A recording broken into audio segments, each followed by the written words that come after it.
And then one day it happened like a bolt out of the blue. Opportunity came knocking and said, this deal's for you. And this is going to suit you more than anything you've done. Although your greatest challenge, you're going to love it, son. Because it's going to take you places that you never thought you'd go and introduce you to some people that you never thought you'd know. And now I got a brand new deal, and it's really kind of funny. I don't get hooked or kicked or stomped, and when I leave, they give me money.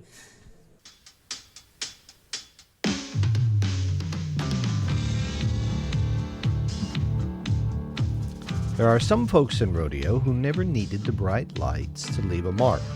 They just kept showing up, kept learning, kept living the life, and somewhere along the way became part of the story. In this episode of Beyond the Chutes, we recorded at the Kickback Ranch Rodeo Reunion in Raymer, Alabama.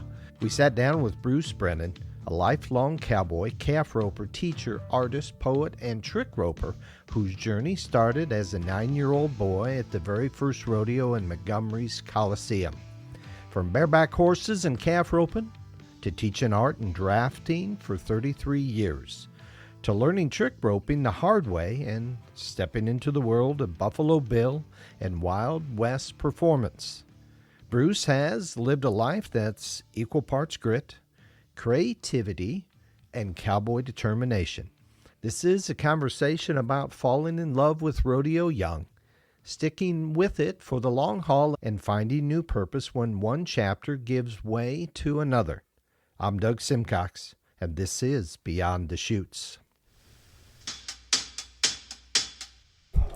All right, we are sitting here. It is Saturday afternoon in Raymer, Alabama. We are at the Kickback Ranch, and I'm sitting here today with our special guest, Mr. Bruce Brannen. Welcome to the show, Bruce. Well, thank you, Doug. Thanks for having me. Absolutely. You and I just met. We just had a brief conversation. I want to learn a little bit more about you if we can. So go all the way back to the beginning. Well, I went to the first rodeo that they had at the Coliseum in Montgomery. I saw such a thing as a grand entry. I didn't know there was such a thing, and I told my grandpa I could do that. The next year we went and I rode in the grand entry, and it's been ruined forever.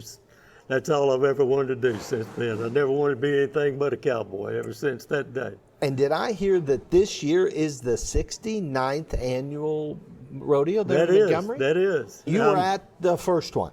I was at the first one, that's right, the one okay. that they had in the Coliseum, that's right. So you got bit by the bug? Then. Okay. As a 9-year-old. 9 years old. Yep. And I entered my first rodeo in Highland Home, Alabama when I was 14. And I went to every one I could get to since then. And what were you doing back then when you were 14? I first started, like everybody else, riding bareback horses. I got on a few bulls and wasn't showing much promise in either event. Most of the time they'd have to drag me out of the way to close the chute gate. But I loved roping. I saw somebody rope at that first rodeo and it just set me on fire.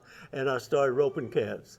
And I roped them as long as I could. I roped calves for 35 years. Holy cow. Had your family, your mom, your dad, Nobody in my family was into it. In fact, they discouraged it in every way. They thought it was like running away to join a carnival. Oh my goodness. Oh my goodness. I almost had to run away from home to go to a rodeo. But later on, they kind of gave in, and my sister came along, and she ran barrels, which she still does.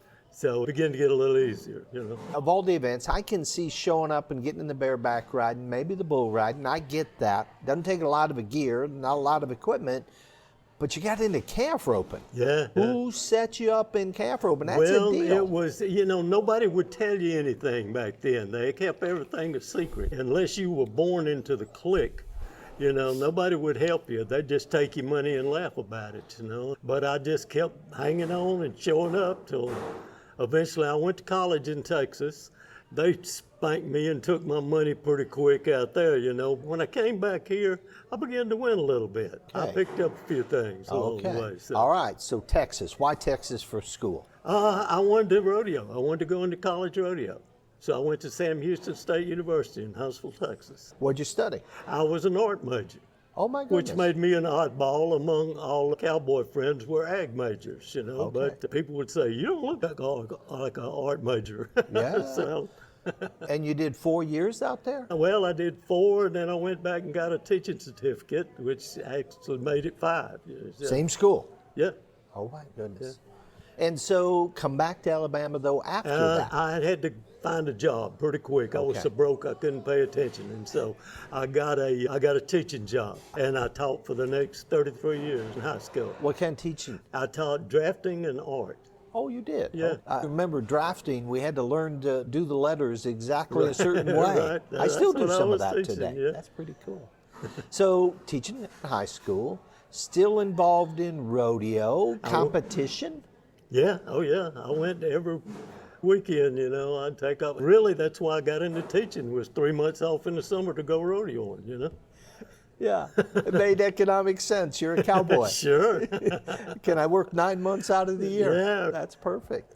So you got involved, though, then beyond competition. You were still calf roping. Right. I roped calves until the knee just gave out on me, Okay. And so I got into team roping. And so I was you roping, did? I was roping steers, and I got a call from Troy University.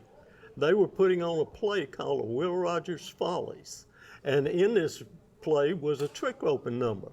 And they were looking for somebody to do trick roping. I said, I don't know why you call me. About 9 out of 10 little kids standing around a roping pen could do more tricks than I can do.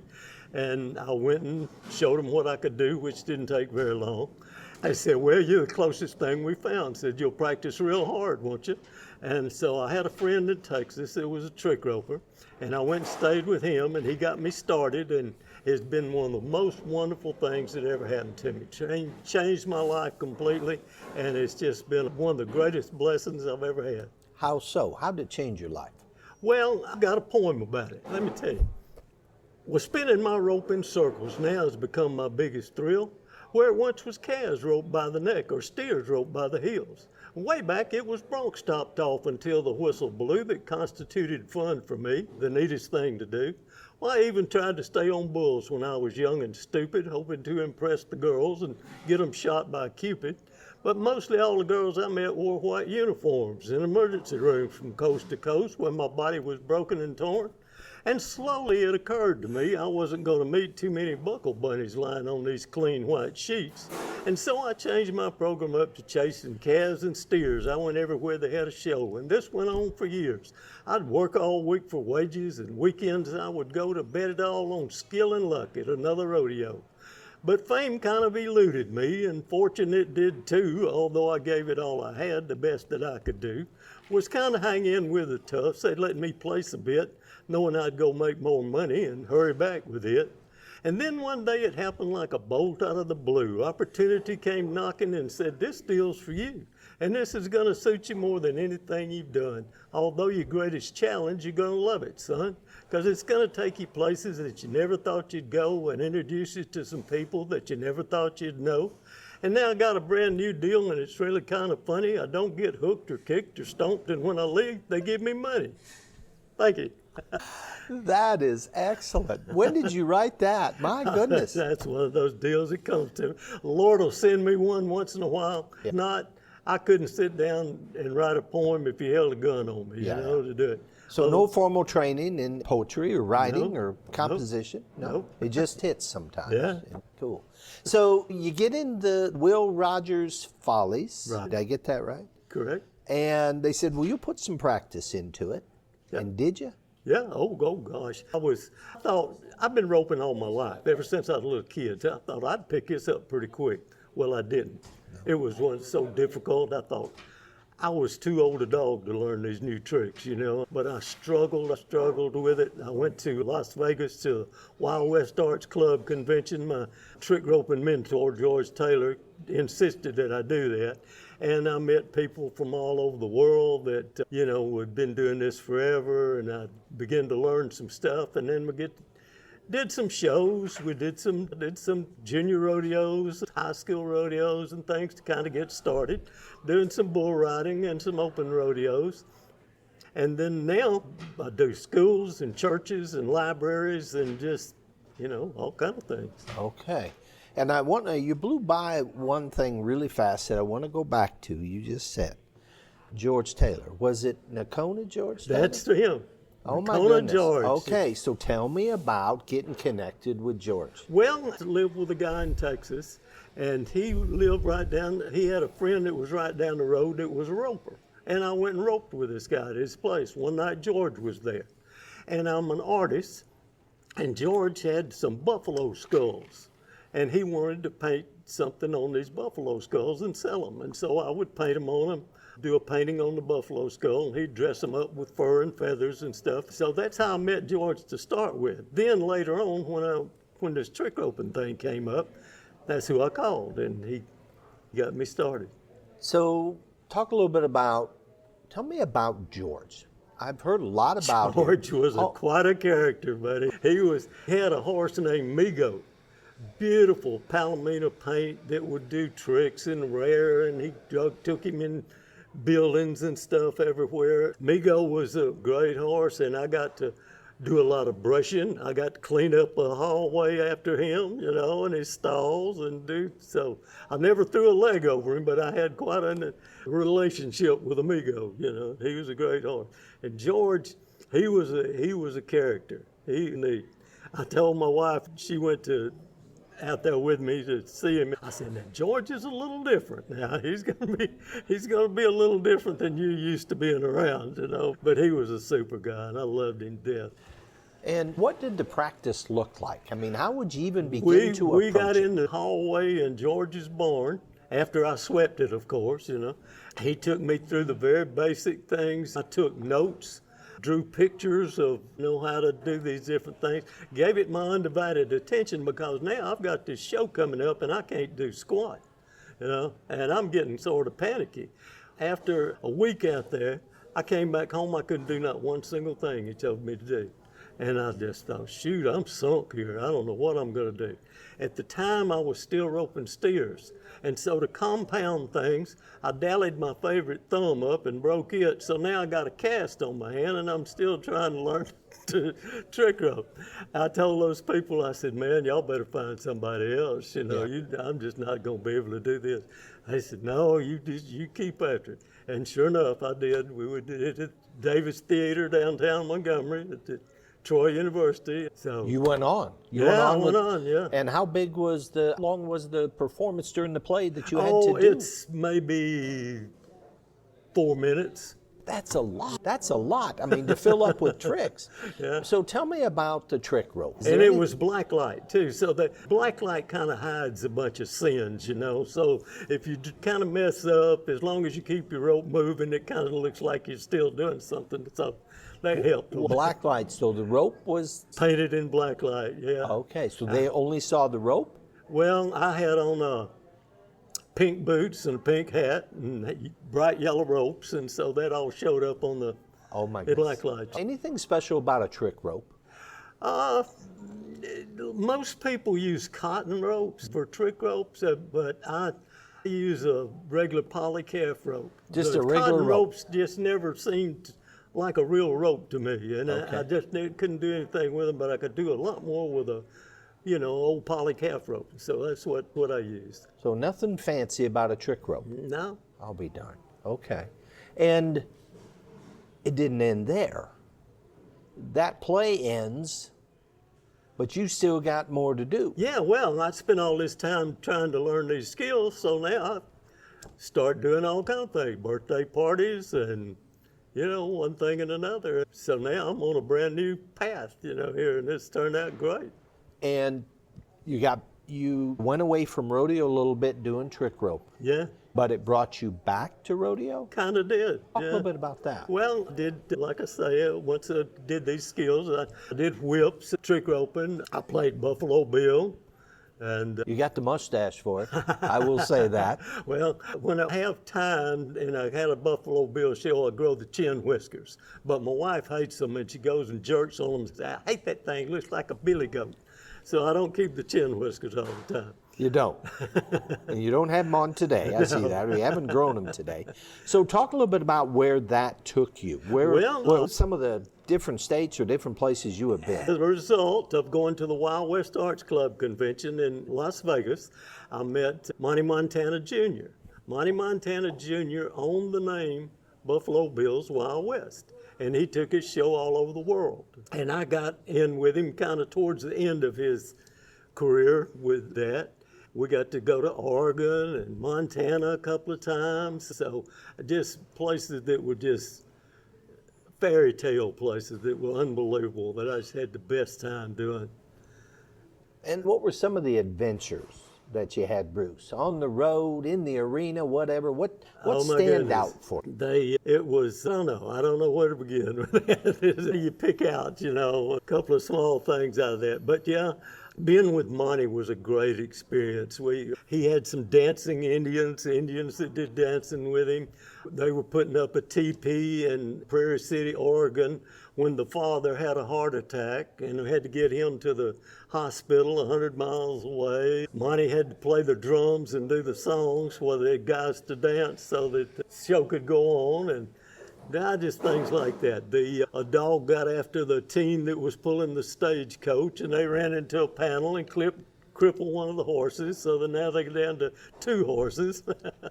So Monte Montana Jr. Junior, yeah. So talk a little bit about him.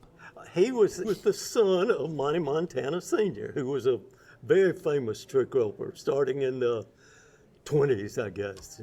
He was in the Rose Parade many times, in several movies. He was a fabulous guy, and I got to meet him in Las Vegas as well. You did? Yeah, just before he died. And he had a famous quote. He was talking about the showmanship seminar, kind of. And he was saying, well, if you don't have much talent, wear a loud shirt and ride a fast horse.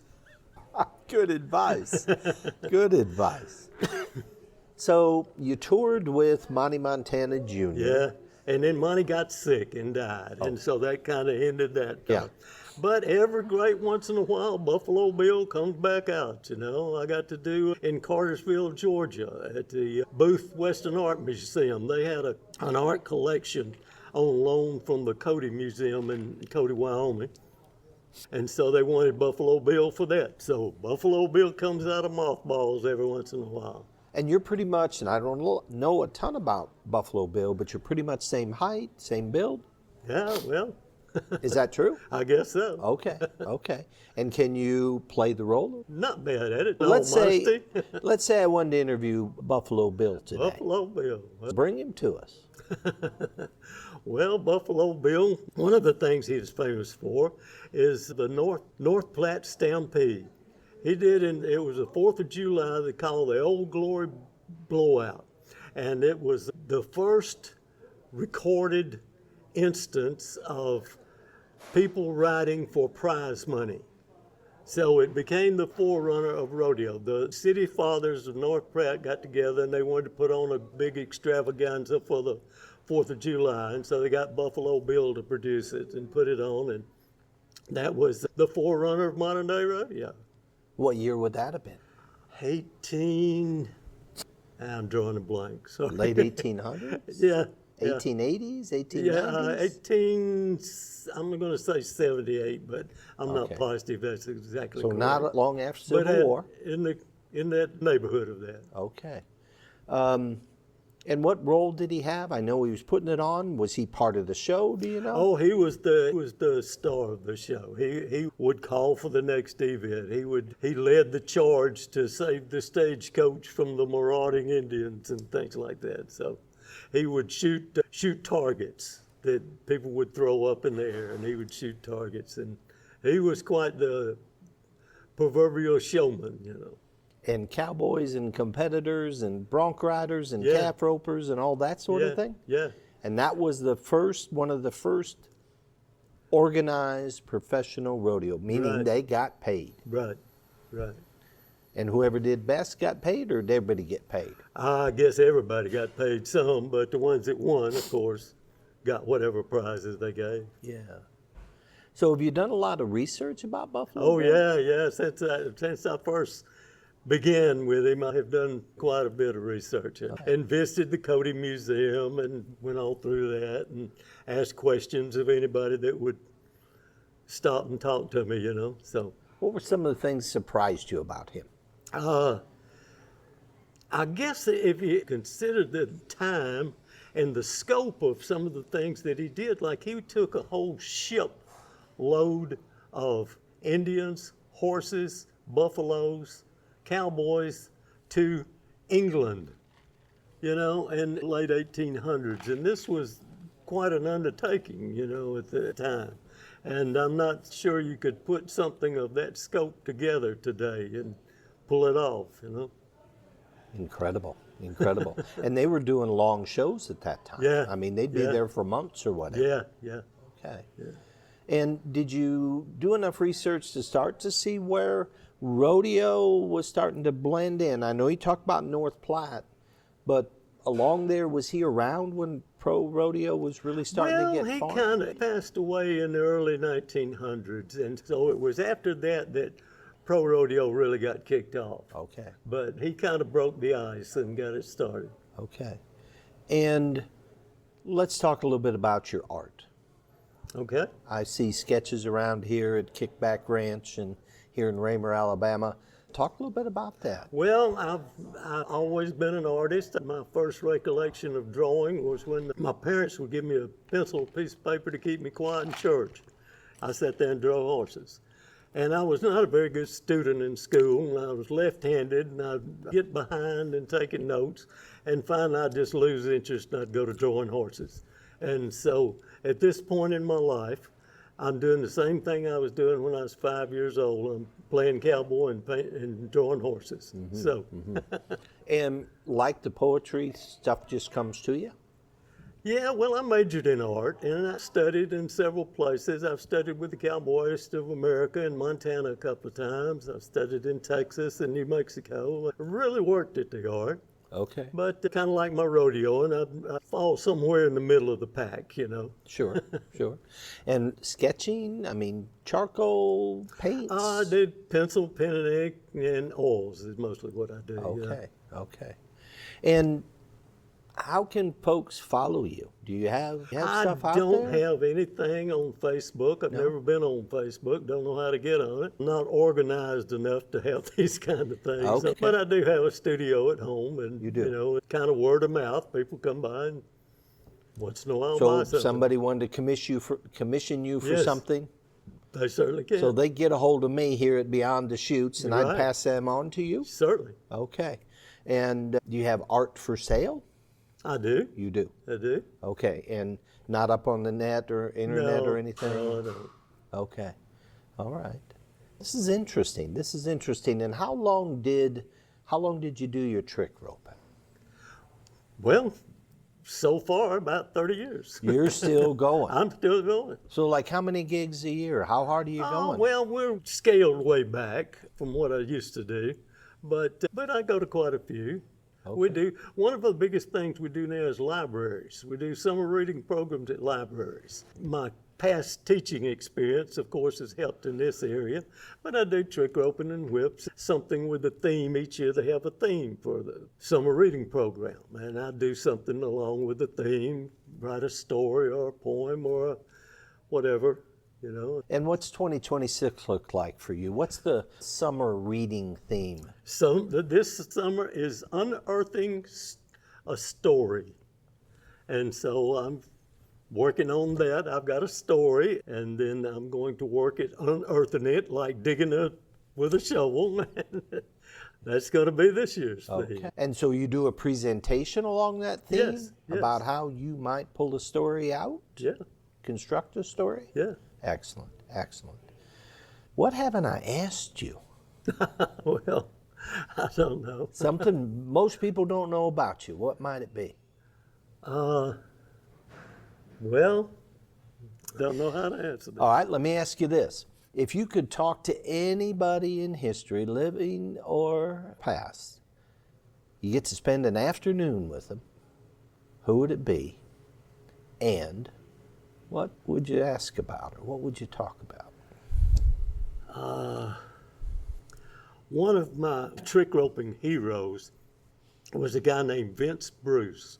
Vince Bruce was from England, and he's deceased now, but he was the hands down best trick roper in the world.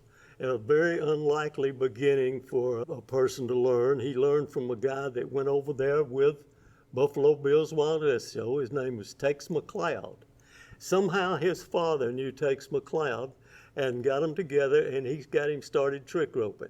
And Vince was one of these guys that could just do anything. He could ride a unicycle. He could, he could trick rope. He could do whips. He was unbelievable. He was in pro rodeo. He did many things from the national finals on down.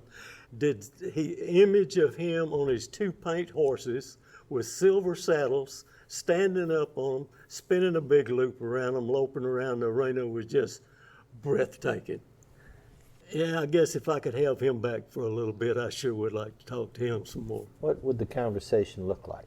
Oh, I don't know. He was so good. He gave me an illustration. I was struggling so much with my trick roping. You met him? Oh, yeah, yeah. And he came to my house and spent the night when he was passing through, and he and his wife did. Just a wonderful guy, just so generous and just would help you any way he could.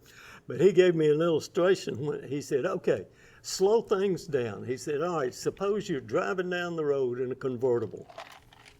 All of a sudden this ball comes bouncing out and there's a kid behind it. And so you spin the wheel around and you dodge this kid, and right over here where you dodge to is a car parked, and so you have to jerk the wheel back, and yeah, you're about to hit a tree over here, and so you have to pull the wheel back again. And he said, time you get out the other side, you're just huffing and puffing because this has been such an ordeal, But he said, if you go ahead and do it 100 times, you're going along, you say, okay, this is the part where the ball comes out. There's the kid. Okay, here's the car over here. Now you just got it back. And he said, as you skid past the tree, you reach up and pick an apple off of it. And he said, that's the way you learn things. You just do it and do it and do it and do it. Wow. Wow. That's excellent. I love that. Wow. Building confidence and repetition, really, and practice. Repetition. My learning curve with learning a new trick was I'd miss it 10,000 times, then one time I'd get it. Then I'd miss it another 1,000, and then I'd get it again. Yeah. Then I'd miss it 150, and then I'd get it again. Yeah. And so, So what's the motivation? I mean, to miss it, as you said, 10,000 times, and even missing it 1,000 times after that. Yeah. What's the motivation that keeps you spinning the rope? In the beginning, it was that I had this job to do, and I was fixing to have to get up before all these people and do something. So fear? And fear. Yeah, fear was. And I was about to have a heart attack, and I called my friend George Taylor before I did the first show. I said, George, I don't know what I'm going to do. I'm scared to death. He said, all right, just pretend like it's just you and I in my barn, in the hallway of my barn. Just don't pay attention to anybody sitting out there. You just pay attention to your rope, and it'll work out. And when you start to rope, do you get into a zone?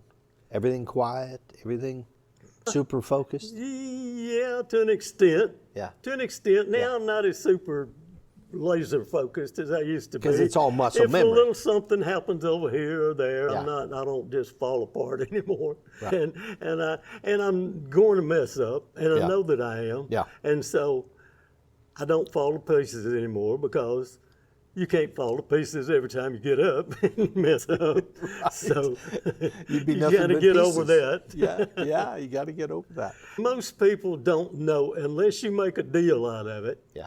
Most people don't know that you messed up. Yeah. They didn't know how it was supposed to be to start with, so Right. they don't know the difference. So that's alleviated some of the pressure a little bit. Yeah. With the Will Rogers Follies, it was a dumb act. That is, I didn't say anything. I didn't have any lines. It's just me roping. So it's not like I can kind of cover up with something else. Well, I got all my feet through but one that time, or something like that. It's got to be, and it's got to be choreographed to the music. So I got to be right in the right place at the right time. So that's quite a bit of pressure. Now that I use most of the time, I'm speaking, and so if I have to cover a little bit, well, that's the first time that's ever happened again, or something, Right. Not quite as much pressure, and people will forgive you more, I think. Right. Wow, that's excellent. And people that have not seen it before, not have anything to compare it to, so they think I'm pretty good. Yeah, exactly. Never. Yeah, that is so interesting. I don't know that we've spoken to anybody on the show who has been a trick roper. That's just excellent, just excellent. Final question. A young person comes up to you and says, I want to be in the same business you're in right now. I wish somebody would. I wish somebody would. I've spent so much time learning. I'm always hoping some kid's going to come along and want to learn. I've had some that would come to me and actually say, I want to learn to do that. But they're not willing to put in the time and the effort into it, you know. In 10 minutes, if they don't have it, they're bored with it and go on to something else, you know. So I wish somebody that really had a desire would come along. And if they did? If they did, I'd be glad to help them. Okay, okay. And again, get a hold of me, message me on Facebook, and we'll get a hold of Bruce here. We'll get a hold of Bruce and get you connected with his art, get you connected if you got somebody or know somebody, or you are somebody that wants to practice doing a little trick roping. Bruce is your man. Bruce, it's been good today. Any final words? Thank you so much for having me. It's been a great experience. Yeah, I've enjoyed it. Learned a lot. Glad we got to take a chance here today at the Kickback Ranch. What did you think about the reunion today? Oh, I love it. Yeah. When I quit rodeoing, it was like all these people that were my extended family were gone. Yeah. Poof. Yeah. You know, and I never saw them again. And this has brought us all, us old timers, back together. And you know, old timers like to hash over old times, and it's just been a blessing. I'm so thankful to Mindy and Jerry for putting this on and keep having it and furnishing the beautiful place here to meet. And, great food. Oh, great food indeed. Absolutely. Well, Bruce, it's been a pleasure. Thank you, Doug. Thank you for having me. Thank you, my friend. Well, that was Bruce Brannen, cowboy, teacher, artist, trick roper, and a man who proves that sometimes the road you start on in rodeo is not the one you stay on, but it can still take you exactly where you were meant to go. From the first rodeo in Montgomery as a 9-year-old boy, to years of calf roping, teaching school, writing poetry, painting horses, and building a second life in trick roping and performance. Bruce's story is a reminder that rodeo has a way of shaping a person for life. And maybe just as important, it keeps bringing people back together. That's what makes the gatherings like the Kickback Ranch Rodeo Reunion so special. They reconnect old friends, old stories, and the kind of memories that never really leave you. If you enjoyed this episode, be sure to subscribe to Beyond the Chutes, share it with a friend, and help us keep these stories alive. I'm Doug Simcox.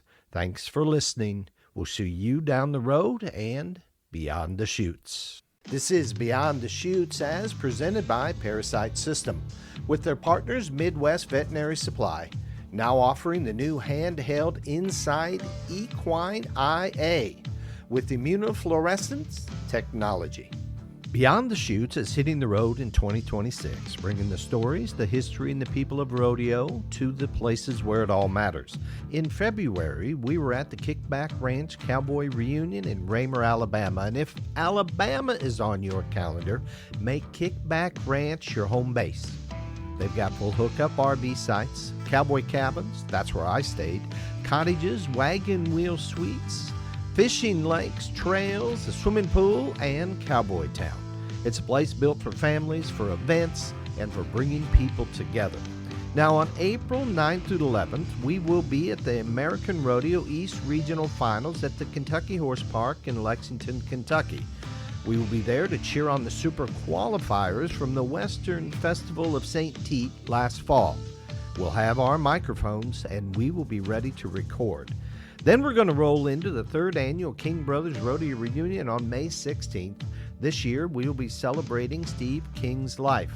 Come out and see us. Put these events on your calendar, and we would love to meet you. Now, BTC and the Wandering Gypsy RV Life podcast have been working together. We have an upcoming series called Cowboys and Cowgirls Rollin' Smooth. Stan Cromlish, whom I met at last year's Kickback Rodeo Reunion, and I sat down at this year's reunion, and we discussed some of the similarities between RV life and rodeo life on the road that he discusses in his Rollin' Smooth book series. We're also proud to be supporting our BTC athletes during the 2026 rodeo season. Raymond Hotstetler, Eli Hirschberger, and in Iowa, cowgirl breakaway roper Aubrey Wolf. These are competitors doing it the right way on the road and in the practice pen and under the lights. And we'll follow these BTC cowboys and cowgirls on their journey all season long, and the season has already begun. This episode is also brought to you by Simcox & Company, Cedar Falls, Iowa, 4 generations strong. Deb, Tom, Eli, and Troy. For your best look, stop and see them. From the road, from the arena, and from the people who live this life, these stories matter. This is Beyond the Chutes.